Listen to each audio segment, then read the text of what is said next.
My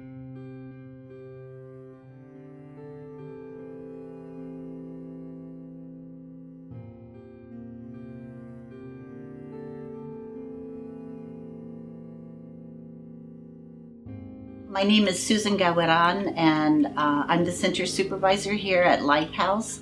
My mental health challenges began as early as 6 years old. I had feelings of depression and anxiety. Finally, in 2010, I found myself in an inpatient unit here in San Luis Obispo County, and it was the very first time that I received a diagnosis from a psychiatrist, and he diagnosed me as having bipolar disorder.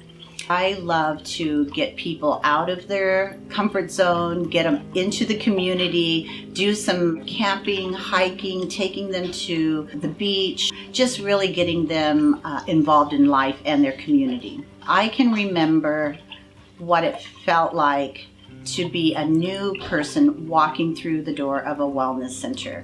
Because before I was employed, I was a member of Hope House in San Luis Obispo, and I remember how scary it is to walk through the door the first time. So we provide a welcoming environment where people can come and get involved in a cooking class, they can get involved in an art group, a music group, they can get connected with supported employment, homeless outreach services, they can get a hold of a family advocate and really have a voice, find their voice again. So I'm John Michael Byers. I work in the 50 Now, which is part of the Homeless Services Program. I have a lived experience of schizoaffective disorder, which I've been diagnosed and treating for about 25 years. We work with those that are unhoused or between housing, I like to say, to be politically correct. Nobody likes to be labeled. I don't like to be necessarily considered mentally ill. I do have a mental illness and I am challenged by it. Kind of the philosophy that kind of rolls through transitions is that whatever works. So whatever's necessary to do, we usually often find ourselves doing that. My name is Wayne Tayo. I'm on staff here at Growing Grounds. I have severe mental illness. I've had that all my life. Wasn't diagnosed until 15 years ago. The illness caused me to lose everything that mattered in life. I ended up being homeless towards the end of that period of wandering and homelessness. And I, by chance or divine intervention, I don't know what, hooked up with the homeless outreach program that was a part of transitions. Opening circles where the employees gather, we form a circle, and we do a simple stretcher exercise, and that is kind of a traditional thing. And now it will continue on where we will talk about recovery tools. I'll explain recovery tools. I'll explain mental illness so people can understand the illness and how, though the illness impacts everything they do, it is not who they are. Now that we know what mental health is, now that we know what mental illnesses are, now that we know that we're not alone and we often experience anxiety the same way as our friends. My name is Amy Waddle and I'm a mental health advocate. I also work as an eating disorder recovery advocate for dancers. And I've been working with Transitions Mental Health Association's high school program.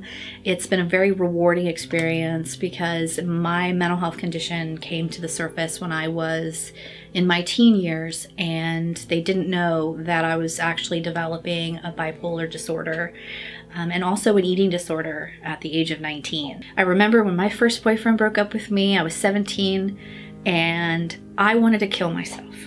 I wanted to grab the bottle of pills and end it. And I would just look at my friends and they would just go find new boyfriends. And I felt so different from the people around me. I had a hard time handling daily life. The high school program has been given me the opportunity to use my imagination and my courage and my wanting to be that person for teenagers, because I know what it's like to feel alone and scared. And as soon as I start talking about my personal experience, they all eyes on me. Like they're not fidgeting, they're not texting, they're not doing, I mean, it's just like, wow, we want to know how you got through this. My name is Anthony Benavides, and I work with the Forensic Reentry Team. I'm a case manager with Transitions Mental Health Association, and I've struggled with depression, anxiety, and PTSD for the last 20 years. So my program, essentially, we help the moderate to severe mentally ill that are in custody, that are incompetent to stand trial. We assist them everywhere from the court all the way to the release date. I let them know I'm not the law. I let them know I'm not here to hurt them. My job is to keep them out of jail. And I let them know that I come from where they come from. At one time I was there, and I think by me being that part, I get less resistance. If you've never been incarcerated, it's one of the worst feelings in the world. But let them know, at least I give them that hope that, you can turn your life around. And again, that's why I do this. My name's Steve Green. I'm the program manager for the Recovery Learning Communities in Lompoc and Santa Maria. I was diagnosed with major depression with anxiety back in the mid-1990s. Hi, my name is Kathy Ortiz. I work for the United Way and AmeriCorps. I'm a homeless outreach specialist and case manager right here in Santa Maria, California. I do this work because it's very personal to me. I started out very young with mental health disorders. I had some trauma as a child, and it just went from there. Eventually, I was diagnosed in my 30s with post-traumatic stress disorder, OCD, drug-induced psychosis, and a major depressive disorder. So I've been struggling with those disorders for most of my life, but I got a lot of great help when I was sent to mental health here in my town. I got up one day from bed, sleeping, and in my head I went, life's not going well for me. So I said, I need to call somebody for help. So I called the county mental health, and a person answered, and I said, I don't feel good about my life. I want to, I don't know what I want to do. And I'm scared. And she says, are you suicidal, or do you feel like hurting somebody? And I said, well, no, but if I walk out in the street and get hit by a truck, oh well. She says, can you come down here right now?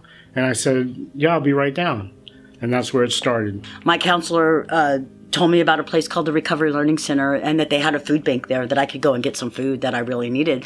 So he gave me a referral, and I came by because I just wanted to get some food to help myself out. And that went from, I walked in and it felt really good when I walked into that place. And I got the food at the food bank, and then I went back the next week and the very next week. And then I decided to try one of the support groups that they offer there. I think it was for depression, women in depression. And I walked in there, and I realized I was starting to have friends at that place. And I really started to enjoy my recovery. And then it was about a year later that I became employed there. They offered some jobs as a host. And, I hadn't worked in over 15 years. And so when Tima hired me, that was a really big deal to me. And I really wanted to do a good job. And, I ended up staying and working for them for 7 years. When someone comes in for an intake or from a referral, we do a data sheet. We don't ask them what their diagnosis is. I'm interested in what they want to do with their life. If they want to get a job, go back to school. I don't ask them anything about their medical conditions unless they bring it up.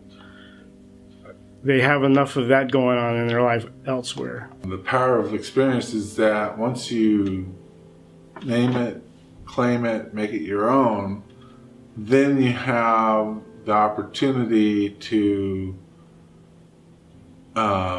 overflow with experience, so to speak, and let it flow out from you rather than always being a taker. You're a giver. Tima helped me to find a part of myself that I was afraid to show. The part of me that worked so hard to survive and now can actually help other people. I could just say thankful for all my experiences in life. They made me the man who I am today, and I'm glad to share that with others now that deal with similar stuff that I had dealt with growing up. And I just want to show them, there is a brighter side to all the darkness someday, and you can't come out of it if you make the choices to to change your life around. A lot of the stories that I hear are very similar to my own background, and people will just start sharing with me and telling me their stories, and they touch a lot of similarities to my own background. And I just want to help and empower those people. I want to do the same that the providers in the past have done to me. I've had a lot of good people helping me in the past, and I just want to return that favor and help other people. So when a person comes here first time, comes through the gates and begins their employment experience here, is I take a look at that person, I go, I wonder who that person is that is going to emerge from the illness. And I'm thinking that person doesn't know and I don't know. So we begin to get to know each other and begin to explore illness and recovery. And then I get to watch this person emerge, and that is so exciting. Just because I'm employed at Transitions doesn't mean my mental illness goes away.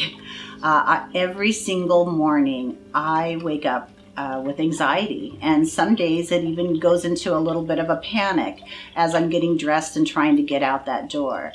And so once I get here at Lifehouse and I start interacting with people, all of that really goes away, and I'm focused on the individual, helping them to achieve their goals in life, and it really takes the focus out of my own head for that day. And I just get excited when someone comes back and they say, oh, I'm volunteering in the community. Oh, I've got a part-time job. Oh, I've reconnected with my family that I haven't talked to for a long time. I'm not done. My recovery is still going. So I know if mine's still going, everybody else's is still, they're still in recovery. So let's just turn the page and find something else to do.